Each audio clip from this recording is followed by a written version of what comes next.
Extraordinary business, there is none, which takes us to item 8, which is on your agendas at page 13. This relates to the rezoning of 1023 and 1039 Linwood Road, King's Seat. The senior planner there is Tony Reedy. John Duguid is our GM Plans and Places, who's with us as well. And I will now hand to Tony. Members, you would have received an email this morning from me with my recommendations on this, and that is to pause this work. But we'll hear from Tony at the outset. Tony, your call. Kia ora, Mr Chair, councillors and IMSB members. I'll just take you through briefly the history of the proposed rezoning and touch on the 3 key issues that have been raised. So the proposed plan change involves the rezoning of the 2 privately owned lots from open space to residential single house in Linwood Road, King's Seat. The lots were originally identified in the 2011 King's Seat structure plan as open space, and I've got a map I'll just bring up. You'll see in the bottom corner circled by the blue circle, the two lots plus 1 council lot that we're discussing today. They were carried over into the AUP in 2016 as open space as well. The landowner agreed to the zoning in the knowledge that Auckland Council would eventually purchase the land. So effectively they were land banking for us for a period of, it's over 10 years now. In October 2019, Community and Social Policy advised that the land was no longer required. That's 2 of the 3 lots. The 3rd lot's been council owned. It's unaffected by this plan change. They were no longer required because there was the Karaka Sports Park 7 kilometres up the road, 7-minute drive. There was a commitment in that acknowledgement that Auckland Council would initiate a plan change or that there was the option of a private plan change by the developer. They chose for us to initiate a council plan change, and hence why I'm here today. Typically, land that is in private ownership doesn't have an open space zoning without the consent of the landowner. The New Zealand Golf decision, which is referred to in the report, has added to case law on that and effectively says you need to consider it on a case-by-case basis. It's not as straightforward as originally assumed. And there may be special circumstances, as there was in that case, for an open space zoning to be applied to private land. What originally seemed relatively straightforward process of rezoning the land to single house is quite complicated now because there are a number of issues. Firstly, transport. So originally the 2 lots were included in Plan Change 60, which is our open space rezoning package. We do a plan change annually. That was originally included in that plan change. However, AT had raised some concerns regarding transport impacts of the additional 5 hectares of residential zone land on the King's Seat area. That's approximately 70 to 90 potential lots. So we commissioned Flow to undertake 2 assessments, an ITA of the effects of a plan change and a wider review of the King's Seat area back to the motorway effectively. Their conclusion was that the King's Seat precinct provisions did contain adequate standards and assessment criteria to ensure any development would provide appropriate improvements to the local transport network, but they did acknowledge there are wider issues in the wider area, but these really needed to be addressed outside the AUP by the means that I've identified in the report.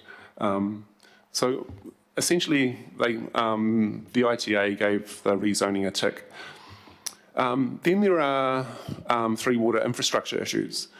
So King's Seat's currently not serviced by water supply wastewater, but any subdivision under the unitary plan is a non-complying activity until those public connections are available. Both Watercare and the landowners, King's Seat Village Limited, are investigating the provision of water supply and wastewater infrastructure.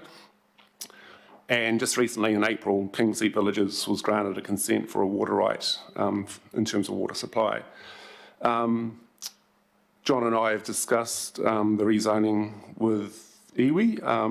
Ngāti Tamaho and Ngāti Tiata have expressed concerns regarding the rezoning and in particular the lack of infrastructure in place. And we've approached Te Akatai as well and are waiting for a formal response from them. But I imagine they'll have similar concerns. In short, the infrastructure issues will be resolved in time, and in the interim, either through Watercare's actions or the private landowner, in the interim, subdivision is non-complying, so we can decline any subdivision proposal. The third key issue is prime and elite soils, and I've got a map that I'll bring up as well.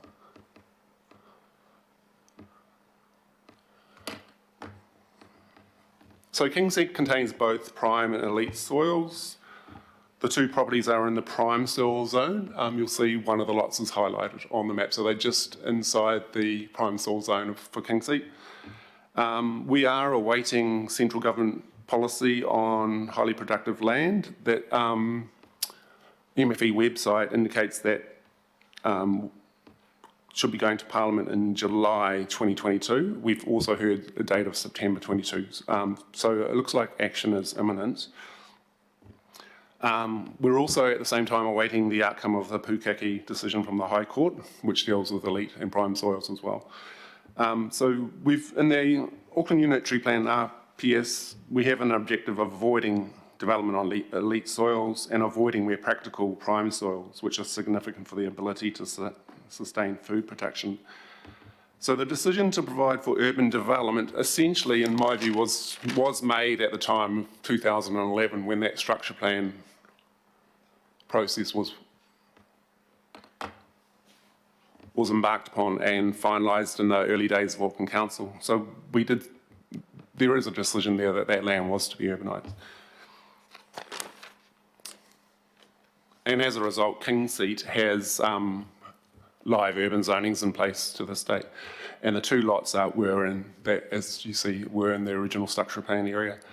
So my recommendation in the report is to proceed with rezoning to residential single house. The Kingseat area is not affected by the NPS UD or the medium density residential standards. It had a population of less than 5,000 as at 2018, so it doesn't come under that ambit. But I'm certainly aware of the Chair's alternative resolution, and I'm happy to answer any questions, and John and Karina, no doubt, will be able to chip in as well. Thank you, Mr. Chair. That's my presentation.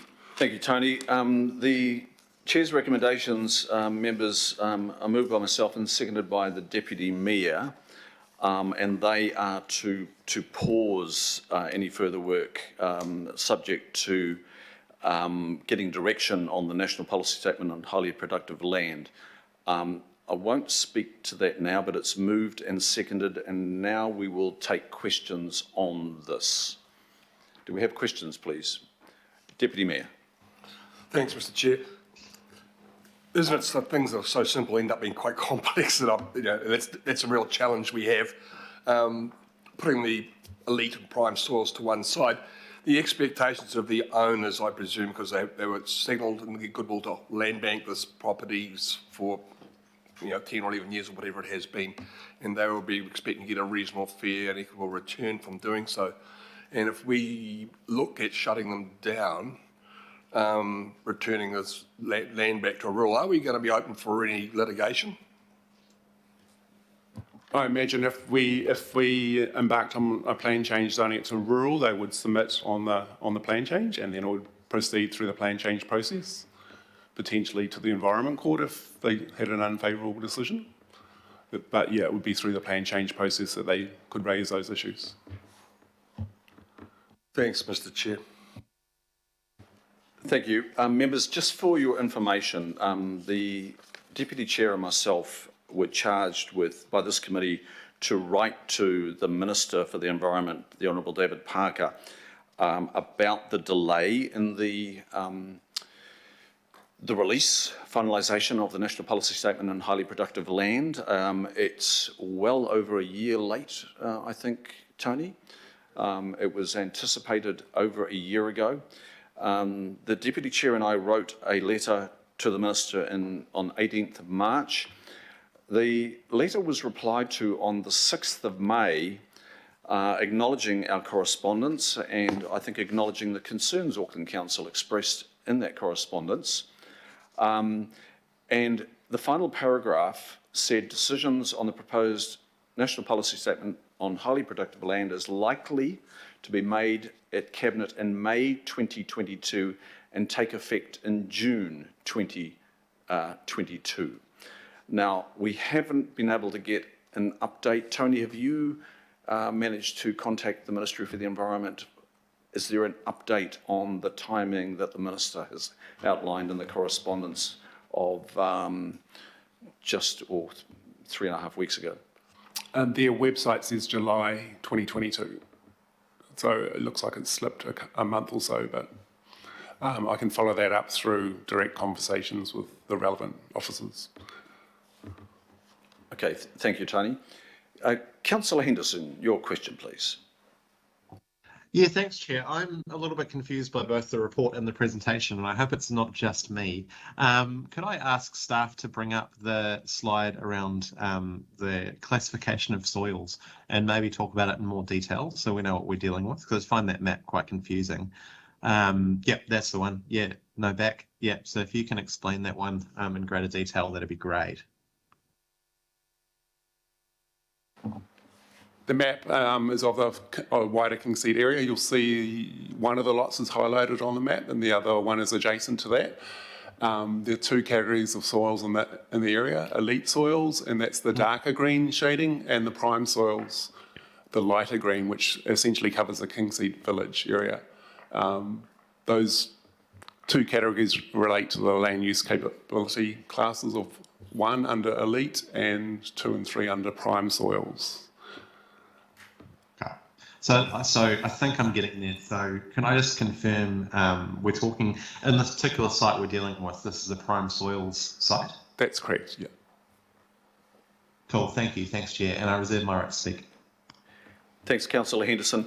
And just for those that aren't that conversant, the highly productive land is either in categories 1, 2 or 3. So the National Policy Statement is likely to address those categories 1, 2 and 3, and in this case we're dealing with 2 and 3. Member Karen Wilson, please.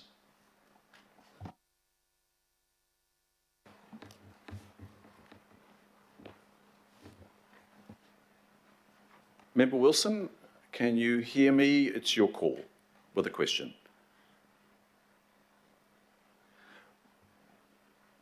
Maybe just go. We'll go to Councillor Cooper and I'll come back to Member Wilson when she is connected. Oh, I think Can you hear me now? we've got you now, Member Wilson. Yes, please proceed.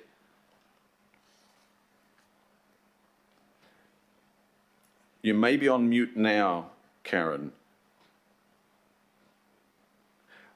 I'll go to Councillor Cooper and we'll come back to you, Member Wilson. Councillor Can you Cooper? hear me now?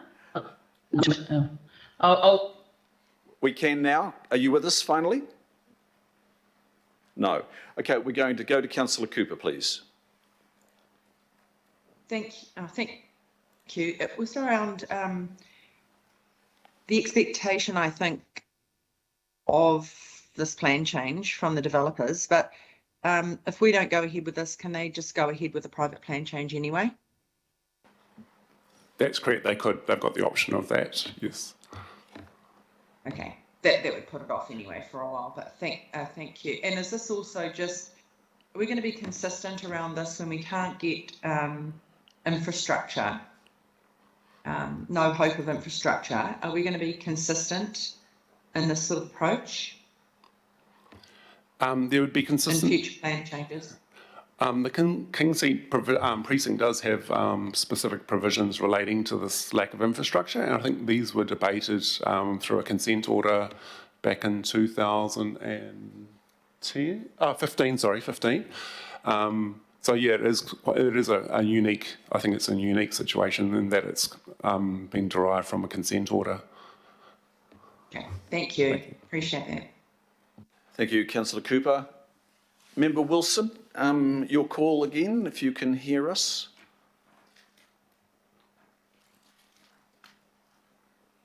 No, look, I'll just pause. I'm sure there's some other questions, but You can't hear me. Can you hear me now? we can hear you now, Member Wilson. Please proceed.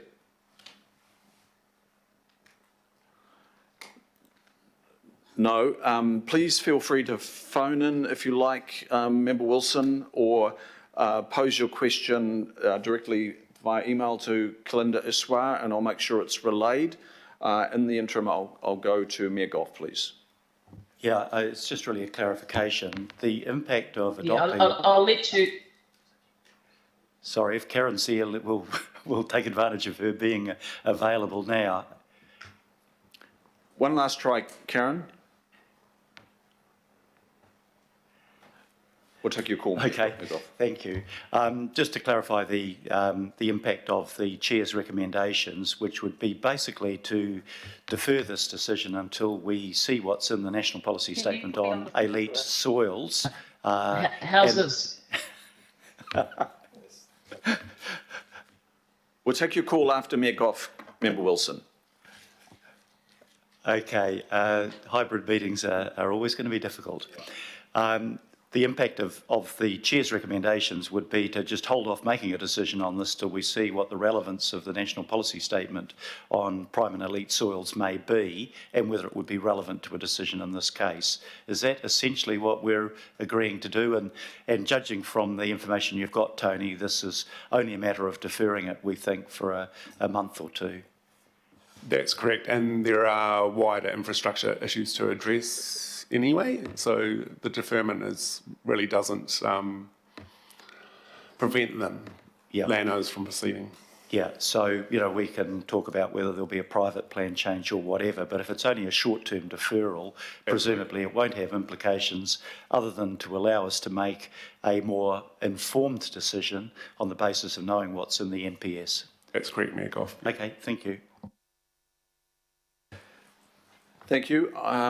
Thank you, Mayor. I'll now try Karen again. Karen, can you hear me? And if you can, please pose your question. Can you hear me? We can, Karen. Please proceed. Crikey, I better hurry. In support of this, can you hear me still? Yes. In support of this amendment, I take cognizance of the MIS in that the mana whenua involved have not yet been canvassed specifically around the potential change.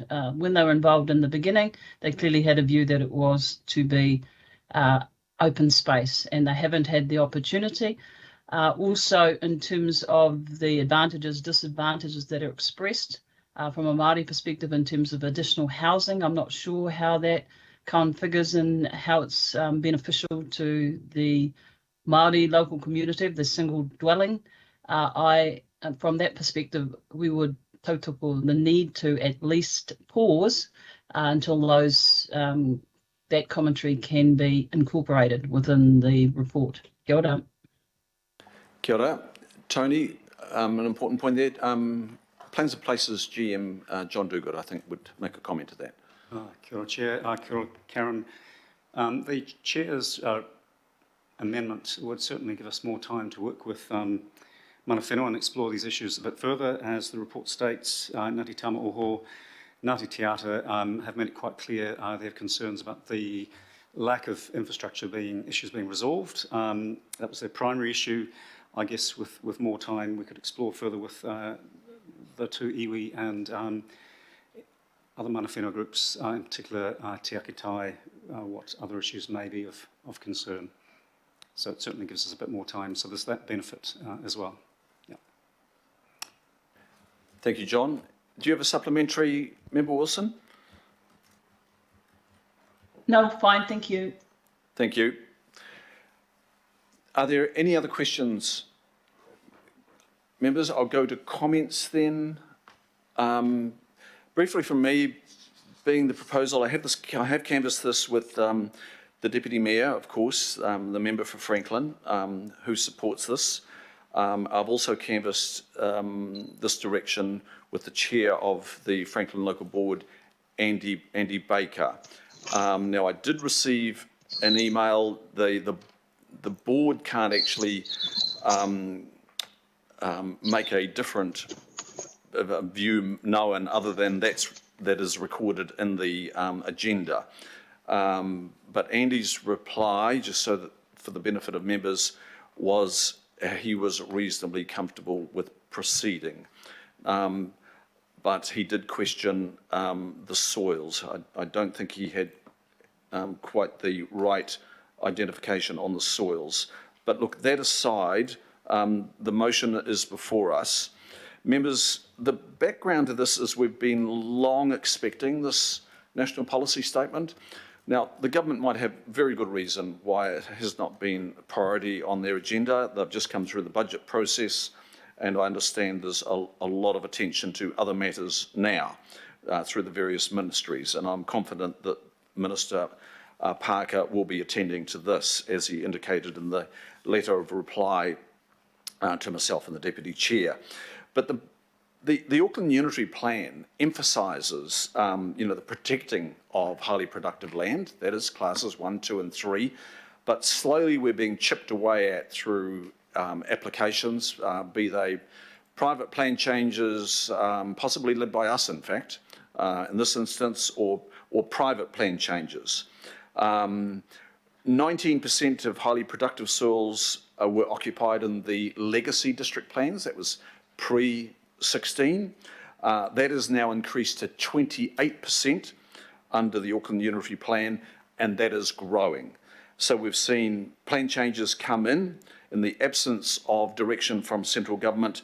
PC 45 Clevedon, PC 55 Paramahoe South, PC 73 Ohara Farm, and national direction we desperately need because we are just losing that food basket land, hectare by hectare. And this is no small number that is being potentially lost here without us understanding it in a much deeper way than is currently available to us. So there is the question of the national policy statement, and there is also the question of mana whenua engagement, as highlighted by Member Wilson. There's also the question of particularly wastewater that the Deputy Mayor has highlighted and might refer to soon. But this uncoordinated urban expansion and fragmentation of highly productive land, if we allow this to proceed, we are going to regret it. This is the land that feeds not just Auckland, it feeds the nation. Some of the most productive soils in New Zealand, not just in Auckland, but in New Zealand, feeding the balance of this country, and a significant export crop as well, is just being chipped away at. So let's wait for the central government direction on this, and the Honourable David Parker, I'm sure, has got something coming for us, and maybe this actually is just a small impetus to get that national policy statement out and have it come into effect. So that is the background, members. I'll now go to the Deputy Mayor, please.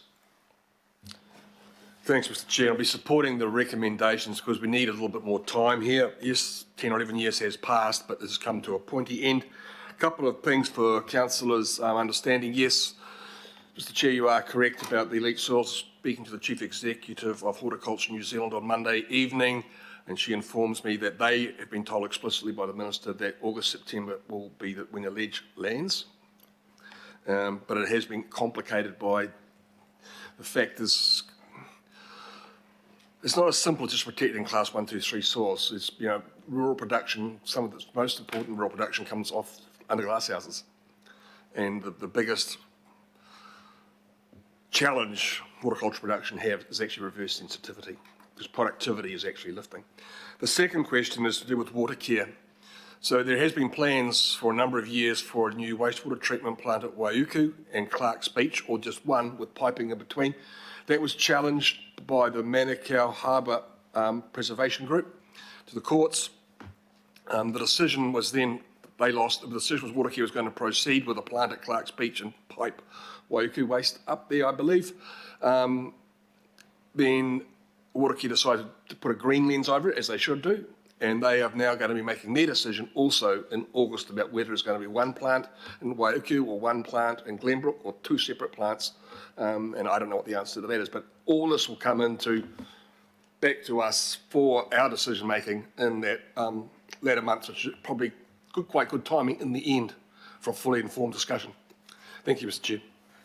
Thank you, Deputy Mayor. I'll now go to the speaking turn of Councillor Henderson.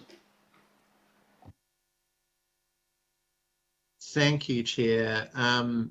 Yeah, there was a brilliant article in the RNZ News the other day, I'll just refer people to it, where the market gardeners in Pukekohe were concerned about urban sprawl affecting their land, and it's land that the whole country relies on to grow its food, as you've pointed out. When we talk about climate change, we talk a lot about the emissions profile. We talk about some of the more obvious things like coastal erosion and sea level rise, but we need to be talking more about things like food security, which is more productive than more important than ever. You know, our soils have been more important than ever, and we need to take a harder line on this. Along with yourself, Chair, in previous votes, we've actually used votes in this committee to express our concerns around building on these precious soils, and I'm glad we're doing so today, to be honest. But I just want to briefly put this in the broader context. We've been dealing a lot with residential intensification through the NPS on this committee a lot recently. We need to be clear with Aucklanders that when we choose not to build up in important places where we need to be building up, we're really choosing to build outwards. You know, that's what we're doing. We're choosing not to protect our elite and prime soils by allowing more housing, when we could be allowing housing that's closer to work and study, with an approach to that housing supply legislation that actually prioritises those homes where they're most needed. So our council is not being consistent here. Housing simply has to go somewhere. And it's obvious to us it's going in suburbs in great number with the worst infrastructure. We've seen that. But it's also going into valuable rural land like this. And we've had examples of that you've talked about, Chair, in this situation. So look, I'm really glad that we're pausing this today. I'm really glad to give this vote my support. And I just urge us to be a little bit more consistent in this area. Thank you, Chair. Thank you, Councillor Henderson. And Councillor Walker, your call, please. Sure, I've just got a comment around the further work that the officers are doing and the reconsideration of the zoning. And my concern goes to this issue of highly productive land. And without wanting to repeat myself too much, it isn't just the soils, it's the frost-free nature of the climate, its access to water, its closeness to markets, its closeness to sources of labour, because that's an increasing constraint on horticulture in many parts of New Zealand. And obviously it goes to issues that you raised, Mr. Chair, around its significance to New Zealand. So it's a lot more than just highly productive land. And it's a lot more than just elite soil. So it is imperative in our planning that we actually widen the consideration, because otherwise we end up in the situation back in the unitary plan where it was this council that was actually allowing more development of these soils had it not been for the stance taken by the independent commissioners. So we really have a strong need to have a more assertive and a more comprehensive stance on this issue, Mr. Chair. I would hope that will be part of what the officers are preparing that informs us. Thank you. Thank you, Councillor Walker. Councillor Newman, your call. I mean, Chair, notwithstanding the fact that this is going to pass, and that's fine, I do make the point that the council does seem to pop up at odd times to stick a symbolic stake in the ground in relation to matters for which people suddenly identify that they have a real concern about development going in this location or that location or any other location. So, you know, it's interesting that we would try and pause this pending a forthcoming central government release on the NPS for highly productive land.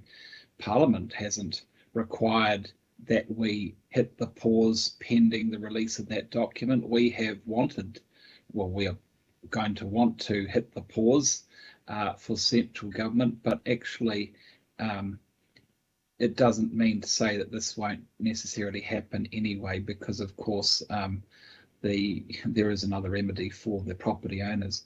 Chair, I think I would like a degree of consistency here. If this council is going to start to hit the pause on growth in one location, it seems to me it needs to hit the pause on growth everywhere, pending the perfect regulatory and policy framework of central government, and we'll never get that. If we don't get that from central government, I think that this will be seen largely as a gesture which is symbolic, but in reality it can happen anyway. And I do struggle with the idea that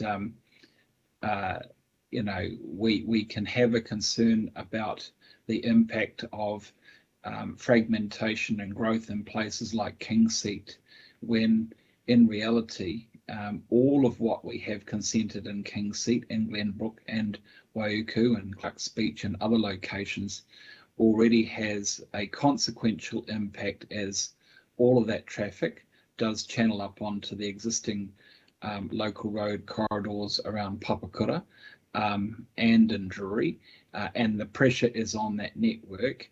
And there's precious few people around this table that have a concern about how that network infrastructure is coping. So, Chair, fine, if we want to pass this resolution, all well and good, but I think that the council does look incredibly inconsistent with how we've approached our advocacy in this particular location, when we have been more than willing to see not just the handbrake go off, but we have pushed for an acceleration in other areas without meeting the consequential impact of growth. And we are relying on central government to give us a framework for moving forward, when I don't think that central government's going to be of much use to us. Thank you. Thank you, Councillor. There are no other speakers, so it is moved and seconded. We'll take it to the vote. The motions are before us, the A and B in red. And I will put that vote. All those in favour say aye. Against. Aye. Aye. Against. Yeah. And I will call for the against. And those against?